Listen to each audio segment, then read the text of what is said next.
Selamat siang saudara semua yang dikasihi Tuhan. Saya bersyukur bahwa kita semua boleh berjumpa dalam rumah Tuhan. Dan saya percaya bahwa Tuhan Yesus ada di tengah-tengah kita. Dan Tuhan rindu melawat dan memberkati setiap kita. Oke, baik saudara-saudara, kita akan dengar firman Tuhan. Kita masih dalam tema besar Walk in Favor atau berjalan di dalam perkenanan Tuhan. Tapi kita perluas. Perkenanan Tuhan juga berarti anugerah Tuhan, grace, dan juga kasih karunia Tuhan. Dan saya akan lanjutkan dengan sesi yang kedua. Saya berharap kita semua diberkati lewat kebenaran firman Tuhan ini. Mari kita membaca terlebih dahulu dalam kitab Rut pasal 2. Rut pasal 2 ayat 15 sampai dengan yang ke-16. Saudara-saudara yang membawa Alkitab bisa membaca lewat Alkitab saudara. Walaupun sekarang makin sedikit ya jemaat yang bawa Alkitab ke gereja. Atau bisa jadi saudara bawa Alkitab bukan dalam bentuk cetakan. Tapi yang ada di iPad saudara atau BlackBerry saudara. Saudara bisa buka. Kecuali yang gak bawa Alkitab bisa baca lewat layar. Oke, apakah semua siap membaca bersama saya? Mari kita baca sama-sama. 1, 2, 3. Setelah ia bangun untuk memungut pula, maka Boas memerintahkan kepada pengerja-pengerjanya. Dari antara berkas-berkas itu pun ia boleh memungut. Janganlah ia diganggu. Bahkan haruslah kamu dengan sengaja menarik sedikit-sedikit dari onggokan jelai itu atau gandum itu untuk dia dan meninggalkannya supaya dipungutnya. Janganlah berlaku kasar terhadap dia. Ya, berhenti sampai di sini. Saudara-saudara, di sini saya ingin mengatakan lewat ayat ini bahwa wanita yang bernama Rut ini mendapatkan favor dari Tuhan. Mendapatkan perkenanan Tuhan. Dan dia juga mendapatkan anugerah dan kasih karunia dari Tuhan. Lewat orang yang namanya siapa tadi? Boas. Boas ini memang penebus, penyelamat. Ya, artinya begitu. Dan Boas ini saudaraku menggambarkan Tuhan. Sedangkan Rut adalah menggambarkan kita semua. Orang yang percaya, yang mendapatkan favor dari Tuhan. Yang mendapatkan perkenanan Tuhan dan anugerah Tuhan. Saudara perhatikan di sini bahwa Boas berkata kepada pegawainya. Boas berkata kepada pekerja-pekerjanya, kamu semua jangan berlaku kasar terhadap wanita ini, terhadap Rut. Dan kamu harus mengizinkan waktu kamu memanen jelai-jelai itu, memanen gandum-gandum itu, kamu harus mengizinkan wanita itu untuk mengambil yang tercecer. Itu juga sudah luar biasa, dikasih izin. Tetapi lebih daripada itu, Boas berkata, bahkan kamu harus dengan sengaja. Jadi bukan tercecer loh saudaraku, tapi sudah ada di tangan, dengan sengaja kamu menjatuhkan jelai itu, menjatuhkan gandum-gandum itu. Jadi kita bisa membayangkan bahwa Rut akhirnya mendapatkan begitu banyak gandum, begitu banyak jelai. Karena bukan saja yang tercecer, tapi dengan sengaja, dengan kemurahan yang luar biasa, pekerja-pekerja Boas membuang, menjatuhkan dengan sengaja.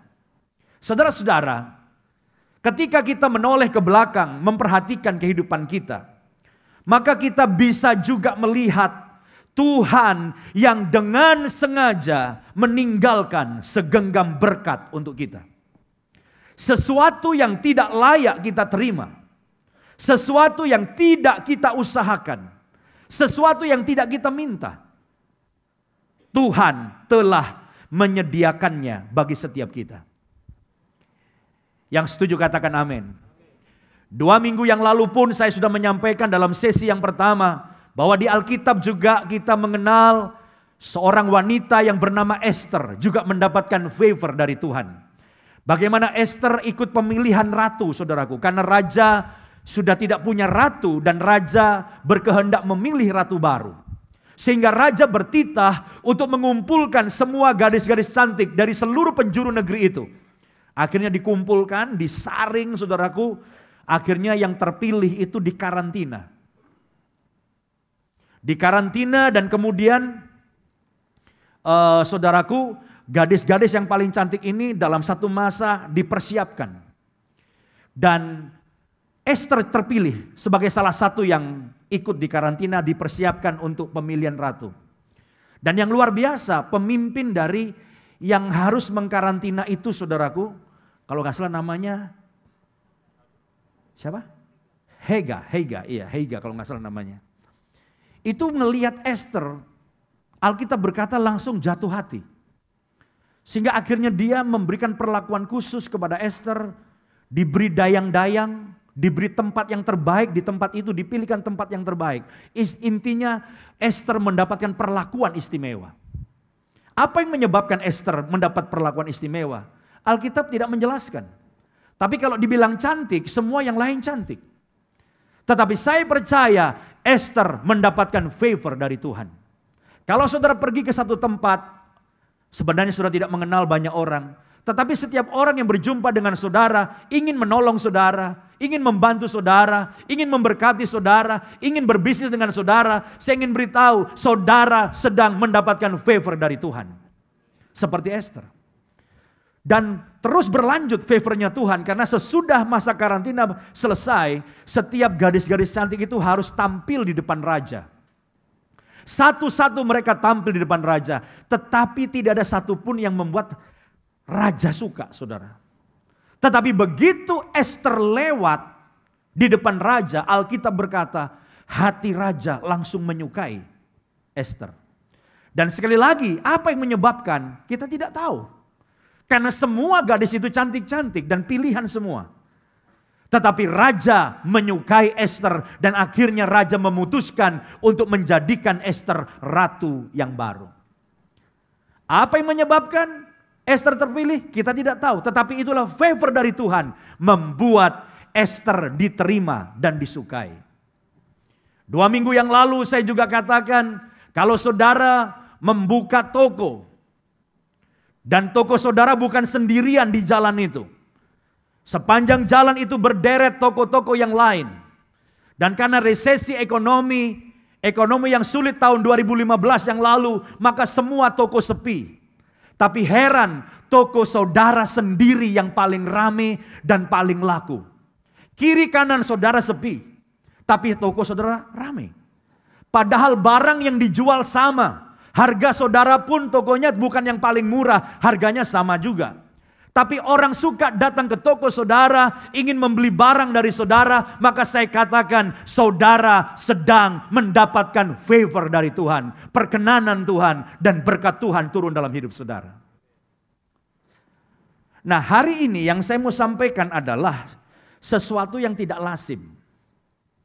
Yang ingin saya sampaikan pada siang ini adalah ketika kita mendapatkan favor dari Tuhan, mendapat perkenanan Tuhan sehingga kita mengalami berkat Tuhan yang luar biasa. Apa yang harus kita lakukan? Mungkin bagi beberapa saudara, ini khotbah tidak penting. Tapi saya percaya bagi beberapa orang di sini, bahkan saya berdoa makin banyak di sini, yang mendapatkan favor dari Tuhan. Ketika Anda diberkati dengan luar biasa oleh Tuhan, saudara harus bersikap dengan benar. Supaya saudara terus berjalan di dalam favornya Tuhan. Jadi mari kita belajar bersama-sama siang ini. Ketika saudara dipromosikan, naik pangkat. Mungkin tahun kemarin baru manajer. Tiba-tiba tahun ini saudara naik dari GM dan tiba-tiba naik dari direktur. Gaji saudara naik 3-4 kali lipat. Income saudara meningkat 10 kali lipat. Apa yang harus saudara lakukan ketika semua itu terjadi? Nah, ini adalah untuk mempersiapkan saudara bersikap dengan benar ketika favor Tuhan datang dalam hidup kita. Ada 3 hal yang penting yang saya ingin sampaikan. Yang pertama, sikap kita yang penting adalah jangan menyembunyikan berkat Tuhan karena khawatir orang iri hati atau teman akan menghakimi Anda. Tapi kata kuncinya adalah jangan menyembunyikan berkat Tuhan. Sebab begitu berkat Tuhan datang, promosi dari Tuhan menaikkan saudara, karir saudara, mungkin akan banyak temanmu berkata bahwa itu tidak adil. Teman-teman saudara akan berbisik kepada yang lainnya di belakang saudara, sambil bisik-bisik mereka bilang, sebetulnya teman kita itu bego loh. Nggak pinter-pinter banget loh. Kok dia jadi GM, kita sales terus nih. Kok gajinya bisa naik 10 kali lipat dibanding kita? Dia tuh kebetulan aja. Ada yang bilang hoki. Memang hoki, teit saudaraku. Hoki itu menang. Hoki itu saya beri nama favor. Perkenanan Tuhan. Saya ingin katakan bahwa favor atau grace memang tidak selalu adil. Itu hanyalah kebaikan Tuhan. Jadi kalau saudara berkata dan orang bilang kepada saudara itu nggak adil, memang yang namanya favor seringkali nggak adil. Yang namanya grace seringkali nggak adil. Dan bahayanya adalah bahwa banyak orang mau menjadi teman kita sampai kita mulai dipromosikan. Selama kita makan siang bersama dengan dia, makan di warung yang sama, belanja di tempat yang sama, gaji yang mirip-mirip, mereka mau jadi teman saudara. Tetapi ketika kita mulai dipromosikan dengan berkat-berkat yang lebih besar, ingat baik-baik yang saya katakan, ada banyak teman-teman di sekitar saudara yang mulai merasa terganggu dengan berkat saudara. Betul apa tidak? Betul ya. Nah, jika teman-teman kita tidak berbahagia dengan berkat-berkat yang kita terima, dengar baik-baik, mungkin itulah waktunya bagi kita untuk mencari teman-teman baru. Mungkin itulah waktunya bagi kita untuk mencari teman-teman baru yang menghargai kita sebagaimana kita juga menghargai mereka. Kalau saudara mau tersiksa terus di situ silakan. Tapi saya beritahu yang namanya penyakit iri hati itu susah sembuh. Makin kau diberkati, makin sebel orang sama saudara. Makanya saya pernah khotbahkan satu ayat firman Tuhan yang memerintahkan kepada kita untuk tertawa dengan orang yang tertawa dan menangis dengan orang menangis. Nah, saya mau tanya sambil ngecek masih ingat apa enggak? Menurut saudara, lebih gampang mana? Tertawa dengan orang tertawa atau menangis dengan orang menangis? Gampang mana? Nggak jelas ini. Saya ulangi, gampang mana tertawa dengan orang tertawa dan menangis dengan orang menangis? Tertawa, itu salah. Lebih gampang menangis dengan orang menangis. Contoh, kalau kita pergi ke rumah duka, upacara tutup peti, yang meninggal karena sakit atau kecelakaan, ya, terus papi maminya sambil nyanyi lagu belakang langit biru, biasa kan gitu, ada mahkotaku, papi maminya nangis. Saudara datang ke situ hanya diajak teman, ngelihat papi maminya nangis, saudara gimana? Tiba-tiba kita pengen nangis. Lalu teman kita nyenggol, lu kenapa nangis? Kenal sama yang mati enggak? Enggak kenal. Kenapa lu nangis? Lihat papi maminya kesian katanya. Jadi kita nangis.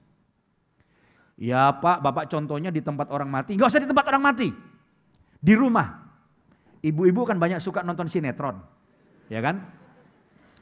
Waktu ibu-ibu nonton sinetron, acara di televisi sinetron itu pada nangis. Pemeran utamanya lagi dijahatin, disiram air panas, nangis, menangis. Tiba-tiba ibu rumah tangga yang nonton itu apa? Pengen nangis juga dan dia nangis. Dia tertular sinetron, nangis dia. Nah, ketika ibu rumah tangga nangis, sebelahnya suster. Susternya lihat ibunya nangis, dia ikut nangis. Dan begitu suster nangis, bayi digendongannya nangis juga. Dan kemudian pembantunya nangis, seluruh rumah nangis. Hanya nonton sinetron orang nangis, semua nangis. Yang namanya nangis itu gampang nular, saudara. Nah makanya saya katakan menangis orang menangis itu perintah Tuhan dan lebih mudah dilakukan dibanding dengan apa tadi?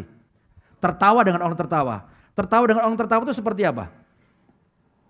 Ketika temanmu beli mobil baru. Yang keren, yang bagus, harganya mahal. Terus temanmu bilang dengan ketawa, yang baru beli kan, puji Tuhan saya udah beli mobil baru. Saudara udah naik Innova 10 tahun tuh. Nggak ganti-ganti. Dengar temanmu ganti mobil baru mewah, dia tertawa. Bisa saudara ikut ketawa? Bisa sih, tapi kecawanya agak kecut gitu. Gitu. Nggak enak gitu. Dan sebelum dia beli mobil itu, 6 bulan yang lalu dia beli mobil yang lain lagi. Kadang-kadang kita ketawa tapi gondok dalam hati. Kurang ngajar nih. Betul nggak? Sekarang ibu-ibu. Ibu-ibu biasanya posisi duduk kan nggak berubah-berubah kan? Jarang lah di gereja tuh ada kursi-kursi favorit lah tiap saudara. Ya. Saudara duduk dengan seorang ibu yang tiap minggu ganti tas baru. Minggu ini dia pakai Hermes, taruh. Biasa kalau Hermes kan itu kan pegangannya diikat kan supaya bersih katanya. Pegang ini. Minggu depan Prada. Sebelah saudara persis. Tiap minggu sudah liatin Hermes. Minggu depan Prada. Minggu depan Louis Vuitton. Lah saudara Mangga 2 terus nih gak ganti-ganti lagi. Bisa gak? Saudara deketin Bu, puji Tuhan Bu. Saya ikut bergembira. Ibu ganti tas tiap minggu. Nggak gampang. Betul nggak? Atau kita bisik-bisik sama sebelah yang satunya. Ini kan ini yang ganti-ganti. Sudah bisik. Kalau lihat tampangnya paling palsu. Gitu saudaraku. Kalau lihat tampangnya paling Mangga 2. Sama kayak gua katanya gitu saudara. Seringkali kita untuk tertawa dengan orang tertawa nggak gampang. Tapi saya kasih nasihat sama saudara. Kalau saudara sekarang ini posisinya lagi deket orang yang lagi dapat favor. Ini orang dipromosikan lagi diberkati. Saya kasih tahu, jangan iri sama orang yang lagi diberkati Tuhan. Apalagi jelek-jelekin. Amin saudara. Orang yang lagi diberkati Tuhan, kita mesti deket-deket sama dia dan ikut memberkati. Nggak jemaat, nggak hamba Tuhan. Yang namanya iri itu penyakit yang universal. Sering saya rekan hamba Tuhan tuh ngobrol sama saya. Yang dijelekin siapa? Teman pendeta yang lagi diberkati Tuhan. Itu gereja teman kita. Tiap tahun jemaatnya nambah ribuan. Padahal coba Yos lu dengerin katanya. Khotbahnya gak ada isi. Jadi yang datang tuh bego-bego semua. Bilang gitu saudaraku. Itu orang bodoh-bodoh semua yang datang. Khotbahnya gak ada isi katanya. Saya bilang apa? Ya. Mau bilang ada isi nggak ada isi khotbahnya, tapi dia diberkati Tuhan. Mestinya kalau orang lagi dapat curahan hujan berkat Tuhan, saya bilang kita mesti deket-deket. Siapa tahu kita kecipratan, benar nggak saudaraku? Namanya hujan bisa mengalir kan saudaraku. Jadi ketika ada orang diberkati di sekitar saudara, jangan iri.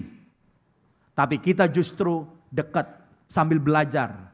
Supaya kita juga mendapatkan berkat dan favor dari Tuhan. Yang setuju katakan amin dan berikan kemuliaan bagi Tuhan. Haleluya. Dalam Alkitab kita juga melihat seorang tokoh Alkitab yang namanya Ishak. Tadinya Ishak bergaul dengan orang-orang Filistin. Karena Ishak pada waktu itu tinggal di tanah Filistin. Ada masa kekeringan pada waktu itu. Semuanya berjalan dengan baik dan semua berteman dengan Ishak. Tapi Alkitab berkata sejak Ishak diberkati Tuhan, orang-orang Filistin jadi iri. Ishak, saudaraku, mengambil keputusan yang bagi banyak orang itu bodoh. Karena Ishak memutuskan untuk investasi atau menabur dalam kondisi kekeringan. Kita juga nggak ngerti pengairannya dari mana. Dapat airnya dari mana. Tapi yang jelas Alkitab berkata Ishak mengalami namanya pelipat gandaan luar biasa. Coba kita baca ayatnya ya. Di dalam Kejadian pasal 26 ayat 12. Kejadian pasal 26 ayat 12, perhatikan, saya akan bacakan.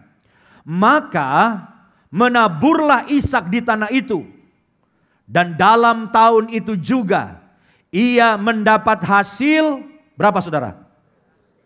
100 kali lipat. Berhenti dulu sampai di sini. Teorinya dari mana? Menabur benih pada waktu musim kemarau. Pasti airnya kurang, pengairannya nggak bagus.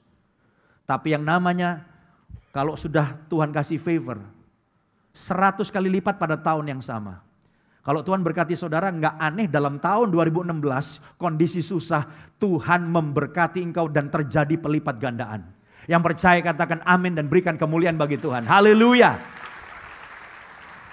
Apa kuncinya? Perhatikan ayat tadi.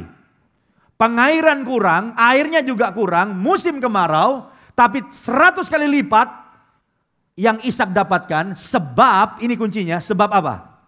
Sebab ia diberkati Tuhan. Jadi itu doang kuncinya. Iya. Mau kemarau, mau musim apa, musim paceklik, dunia lagi susah, ekonomi lagi susah. Kalau Tuhan mau berkatin saudara, tahun yang sama terjadi pelipat gandaan. Dan bagi Tuhan tidak ada yang mustahil. Yang percaya berikan kemuliaan bagi Tuhan. Haleluya. Dan jangan iri orang yang sedang diberkati Tuhan. Nggak bagus. Tuhan aja mau kasih berkat orang itu, kok kita sebel sama orang itu. Kan kita berlawanan sama Tuhan dong. Amin. Jangan iri. Kita harus bisa tertawa dengan orang yang dapat favor dari Tuhan. Dan saya berdoa saudara pun akan dapat favor dari Tuhan. Ya. Jadi ini yang pertama, sikap kita ketika kita mendapatkan berkat yang luar biasa, jangan sembunyikan. Hanya gara-gara saudara takut orang iri atau orang menghakimi saudara, jangan pusing. Kalau saudara musingin pikiran orang, gak bahagia kita. Setuju saudara? Yang kedua sekarang. Yang kedua ini kebalikannya. Ketika saudara mendapatkan berkat Tuhan, favor dari Tuhan, perkenanan Tuhan, pergunakan dan nikmati berkat Tuhan. Tetapi tetap murah hati kepada sesama dan tidak memberhalakan materi. Ini yang penting. Jadi kalau saudara diberkati Tuhan, pergunakan, nikmati. Tetapi jangan sombongkan diri saudara. Kita memang harus bangga karena Tuhan yang hebat yang sudah memberkati kita. Pergunakan. Kenapa poin-poin yang sederhana ini saya sampaikan? Karena sampai hari ini banyak orang Kristen termasuk jemaat NDC yang merasa risih mempergunakan berkat Tuhan. Beberapa jemaat mau beli rumah telepon saya. Pak, saya mau beli rumah baru Pak. Boleh apa enggak? Saya tanya kenapa enggak boleh? Iya tapi di rumahnya mewah Pak, ada kolam renang. Boleh enggak? Ada yang telepon saya dan tanya, Pak saya mau beli mobil yang cukup mahal dan mewah. Boleh apa enggak? Saya jawab dengan pertanyaan. Itu uangnya halal apa enggak halal? Uangnya halal Pak. Bukan hasil korupsi, bukan. Ngerampok, bukan. Kalau sekarang uang itu halal, mengapa kamu tanya pada saya boleh apa enggak? Ya saya khawatir dosa. Sebab kan banyak orang bilang jangan bermewah-mewah atau jangan gimana. Lah kalau kamu diberkati Tuhan tapi enggak boleh beli begituan, enggak bisa dipakai, buat apa diberkati Tuhan? Ingat loh, Allah memberikan favor pada kamu, Allah memberkati kamu supaya hidupmu jadi model, jadi kesaksian. Di tengah kondisi apapun kalau Tuhan mau berkati kamu, Tuhan bisa berkati kamu. Jadi gimana? Boleh beli nggak? Boleh. Beli mobil mewah boleh nggak? Boleh. Jangan lupa ajak saya. Ada banyak orang punya pemikiran Pentakosta kuno. Orang Pentakosta kuno berpikir kaya itu dekat sama dosa. Miskin itu dekat dengan rohani. Makanya lagu Pentakosta kuno lagunya begini. Biar saya miskin di sini, tapi kaya di sorga. Tapi jemaat NDC lagunya kita mesti dirubah. Saya kaya di sini gitu. Juga kaya di sorga. Jujur pilih mana? Jangan munafik, pilih mana? Pilih miskin di sini kayak di sorga, kaya di sini kayak di sorga. Tuh, itu baru jujur. Karena orang berpikir kalau kaya itu pasti dosa. Padahal gara-gara miskin, kita banyak bikin dosa. Orang kalau miskin gak punya duit, jadi pikirannya banyak dosa. Tapi kalau saudara diberkati Tuhan, dan saudara murah hati pada orang lain, dan tidak memberhalakan materi, saya katakan saudara harus menikmati berkat Tuhan. Gak apa-apa. Beli perhiasan boleh, beli jam bagus boleh, asal halal. Dan seimbang. Amin, saudaraku. Jadi saudara bisa diberkati Tuhan luar biasa, saudara bisa nikmati, tapi saudara juga berbuat baik menolong orang miskin, dan menyumbang untuk misi dan pekerjaan Tuhan, seimbang semuanya. Kita tidak perlu berlagak susah, supaya kelihatan rendah hati. Ada satu quotes yang berkata begini, kita tidak perlu berpakaian usang, mobil jelek, rumah yang kecil untuk menunjukkan bahwa kita rendah hati. Yang setuju katakan amin. Rendah hati itu sikap hati di sini. Itu nggak ada urusannya dengan kalau pakaian jelek pasti rendah hati, belum tentu. Banyak orang pakaian jelek sombong lagi. Ada. Jadi ini tidak selalu kalau orang berpakaian bagus pasti sombong. Kalau pakaiannya lobang-lobang semua jelek, itu rendah hati. Enggak juga begitu. Jadi saudara harus punya perasaan tidak berdosa dan dengan lepas menikmati berkat Tuhan. Ada orang uangnya banyak ya saudara. Tapi makan mahal dikit gak berani. Kalau makan itu kan di depan ada kayak meja gitu ya. Terus ada makanan, dia buka-buka dulu sebelum masuk. Kalau udah harganya di atas gopek mahal. Pindah dia. Kalau saudara diberkati Tuhan, apa salahnya makan enak sih?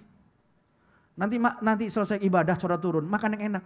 Jangan tiap minggu cari food court aja, food court. Cari yang murah. Tapi kalau saudara memang bisanya food court, ya gak masalah.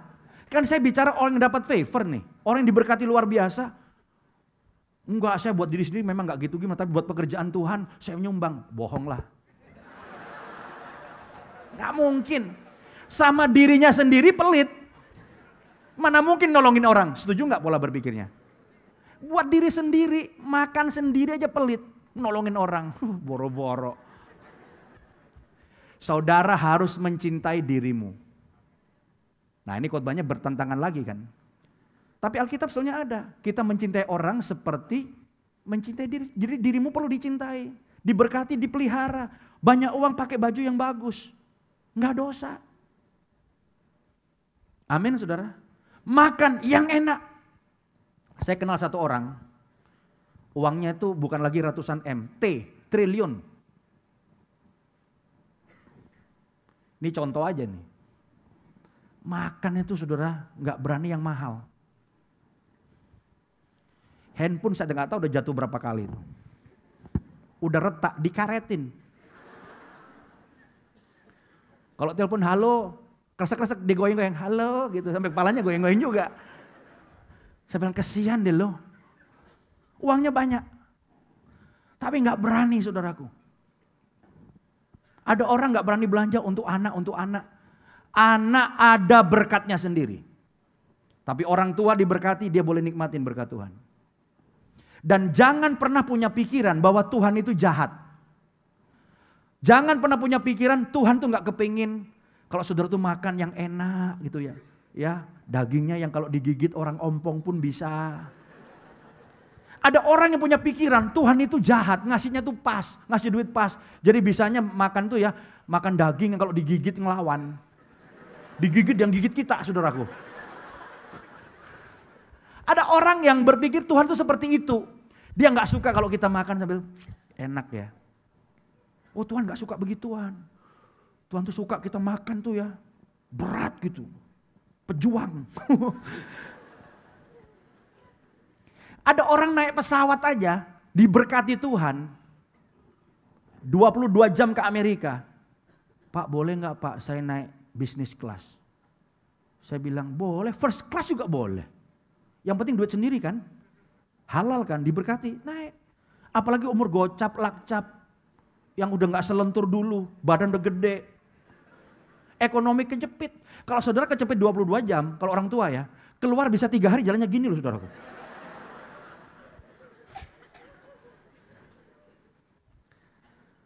Kalau saudara berpikir, wah berdosa, naik bisnis kelas, berdosa. Jadi di otak kita Tuhan itu jahat, Tuhan itu senang kalau kita tuh kepepet, sakit. Wah itulah baru anak Tuhan.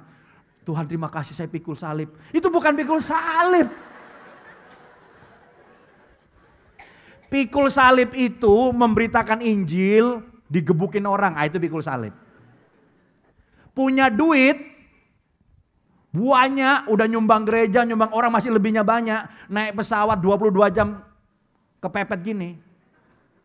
Pikul salib, Tuhan bilang, hah? Itu bukan pikul salib, nah itu bodoh. Tuhan bodoh dia.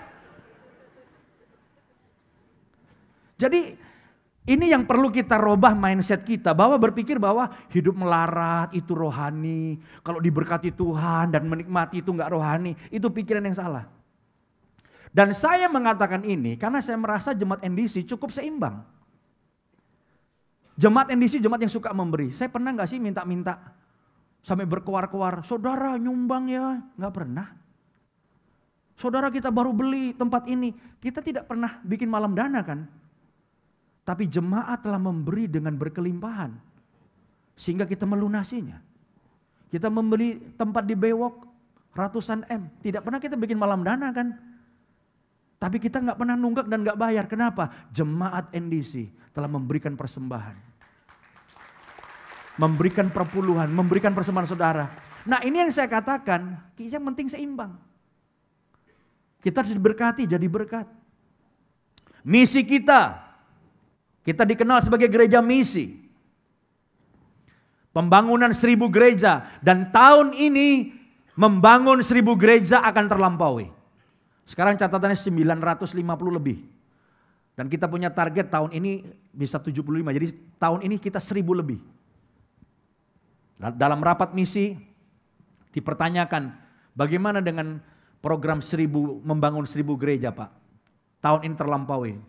Ada program apa lagi? Kenapa mesti susah-susah? Robah aja depannya 2000 gitu. Masih banyak gereja perlu dibangun kok. Amin saudara. Dan yang bangun gereja itu kadang-kadang satu kor. Kor, kumpulin duit, ini bangun sana, satu kor patungan, 3 gereja dibangun. Oh ada kekeringan di NTT, mereka butuh air, ngambil air bisa 10-20 kilo jalan.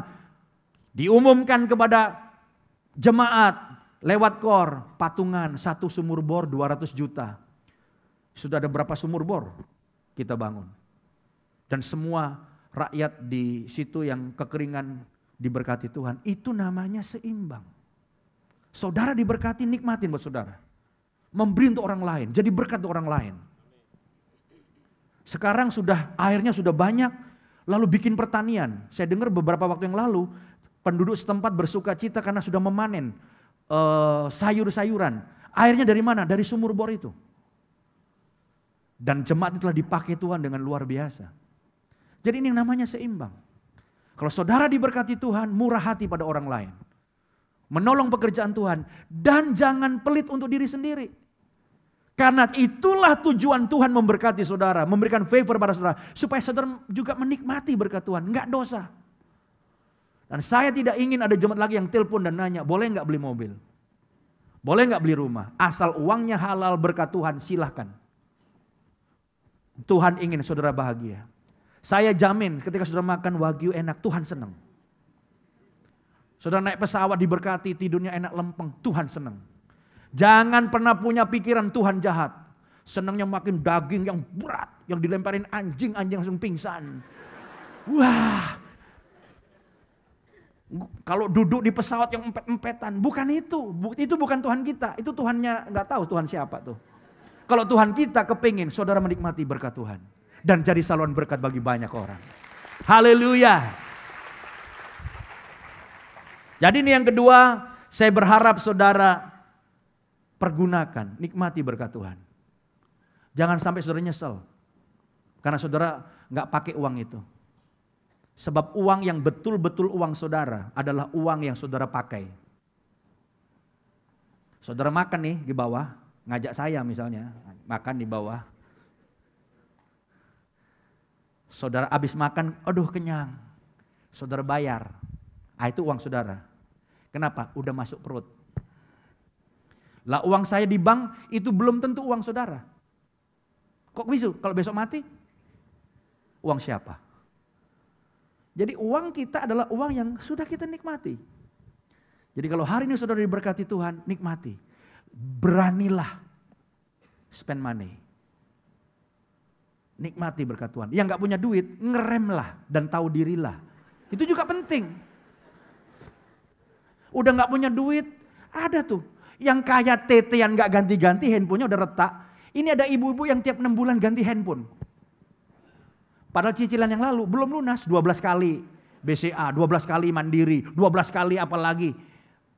Saya gak tahu kenapa tuh ganti-ganti handphone. Kalau makan 4-4-nya ditaruh di depan. Jangan kita seperti itu. Itu juga salah. Tapi kalau saudara diberkati Tuhan, nikmati berkat Tuhan. Sekali lagi berikan kemuliaan bagi Tuhan. Haleluya. Yang ketiga, yang terakhir. Kalau saudara mendapatkan favor dari Tuhan, mendapatkan anugerah, mendapatkan berkat Tuhan, maka kita harus menyaksikan kebaikan Tuhan dalam hidup kita. Menyaksikan atau menceritakan kebaikan Tuhan dalam hidup kita. Jangan sombong karena berkat Tuhan. Tetapi ceritakanlah berkat dan kebaikan Tuhan kepada semua orang. Jangan berkata, lihatlah aku dan betapa hebatnya aku. Tetapi lihatlah betapa hebatnya Tuhan yang telah melakukan hal ini dalam hidupku. Yang setuju katakan amin. Makanya saya sering cerita kebaikan Tuhan. Saya diprotes sama jemaat. Tujuannya baik, cinta sama saya. Pak, jangan cerita yang dulu-dulu, Pak. Yang dulu-dulu mana? Yang Bapak susah. Yang Bapak kurus, yang Bapak kurang makan, nggak keren. Saya bilang kenapa nggak keren? Keren saya bilang. Loh kerennya di mana? Saya ceritakan yang dulu supaya orang tahu yang sekarang ini Tuhan. Kita nggak perlu malu. Ada orang nutupin masa lalunya. Kita tidak perlu malu. Supaya lewat cerita itu orang tahu ini pasti Tuhan. Saya sering ngomong kalau ngobrol gitu ya. Kalau bukan Tuhan nggak ada NDC hari ini. Nggak ada seperti hari ini. Kalau bukan Tuhan nggak ada pendeta segemuk ini. Dulu kurus, makan susah. Apalagi waktu sekolah teologi ya, nggak punya duit, mau makan siang nggak punya duit. Lagi cari udah jam-jam mau makan gitu, ya saya namu-namu ke tetangga lah saudaraku. Diajak makan, puji Tuhan saya makan. Lagi kuliah, nggak punya duit. Saya cerita, saudara mungkin ketawa, tapi saya ingin beritahu pada saudara supaya saudara tahu ceritanya bahwa hari ini ada itu pasti Tuhan. Amin. Dan saya tidak malu menceritakannya supaya nama Tuhan dipermuliakan. Dan budaya untuk bersaksi, saya ingin menjadi budaya NDC, gereja kita. Jadi kemanapun saudara pergi, saudara saksi. Persoalan doa, kalau ada yang memberi kesempatan saksi, saksi. Full gospel, ada yang mau saksi, maju buruan, angkat tangan, saya mau saksi. Sampai seluruh Jakarta tahu, kok pokoknya ada yang saksi, itu pasti jemaat NDC, pasti itu. Karena kita punya budaya bersaksi. Kita robah, kalau saudara suka ngomong, tapi ngomongin orang. Sekarang kalau duduk nunggu dokter, biasa ngomongin orang, apalagi ngomongin pendeta, berhenti. Ya. Sekarang boleh ngomongin kebaikan Tuhan. Tuhan baik, Tuhan luar biasa. Amin saudara. Saudara mau janji bahwa dalam satu hari minimal saya akan bersaksi kepada satu orang. Cerita kebaikan Tuhan. Dan ketika saudara menceritakan kebaikan Tuhan, saudara tahu Tuhan itu senang sama orang yang tahu kebaikan. Wah ini orang dapat favor. Dia tahu kebaikan, dia menceritakannya. Favor itu saudara akan walk in favor terus. Sekarang kan budaya terima kasih menurun. Anak-anak dapat duit dari papi mami, ini banyak mahasiswa nih, saya lihat wajah-wajah mahasiswa di sini. Pernah gak bilang terima kasih telepon papi mami? Atau saudara WhatsApp deh. Anak-anak kalau ditanya, kenapa nggak terima kasih dapat uang bulanan? Itu kan sudah kewajiban orang tua katanya. Saya lahir kan nggak minta katanya. Gitu saudaraku. Karena saya lahir tidak minta, ya tolong hidupilah saya. Sambil cengar-cengir gini, ini nggak tahu diri nih.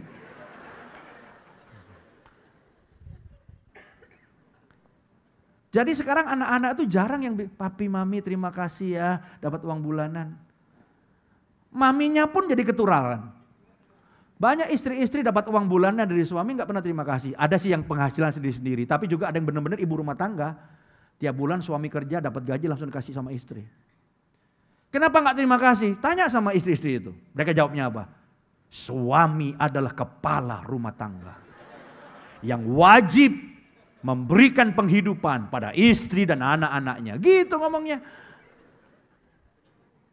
Banyak suami ngeluh, aduh Pak, istri saya nggak pernah berterima kasih Pak. Taunya komplain, kurang.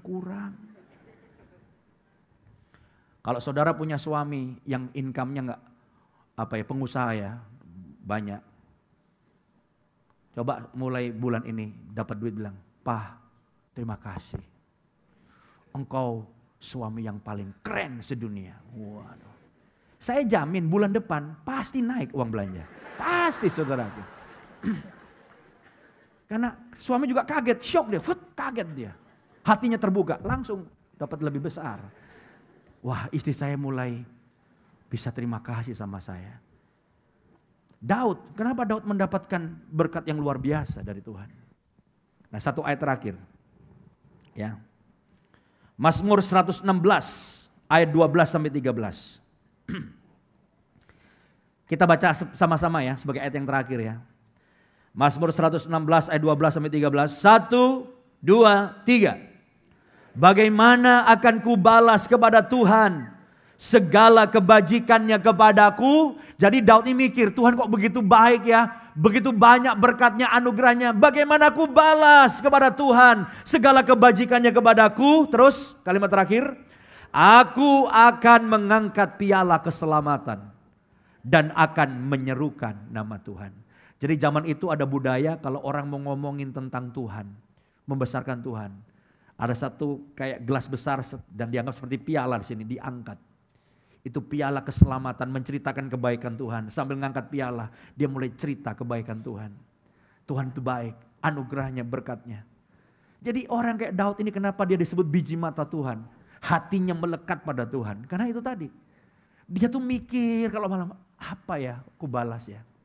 Bukan kayak kita banyak ngomel gitu, enggak. Dia kok Tuhan begitu banyak anugerahnya. Dia menghitung berkat Tuhan. Dan dia berkata, dengan apa aku balas kebaikan Tuhan? Aku mau menyaksikan kebaikan Tuhan. Aku mau menceritakan bahwa dia Allah yang baik. Dan saya percaya saudaraku, ketika favor Tuhan dicurahkan, kita menjadi orang yang bersyukur dan menceritakan kebaikan Tuhan, maka kita akan walk in favor. Berjalan di dalam perkenanan Tuhan. Sepanjang tahun ini, seumur hidup kita dalam anugerah dan berkat Tuhan yang luar biasa. Yang percaya katakan amin.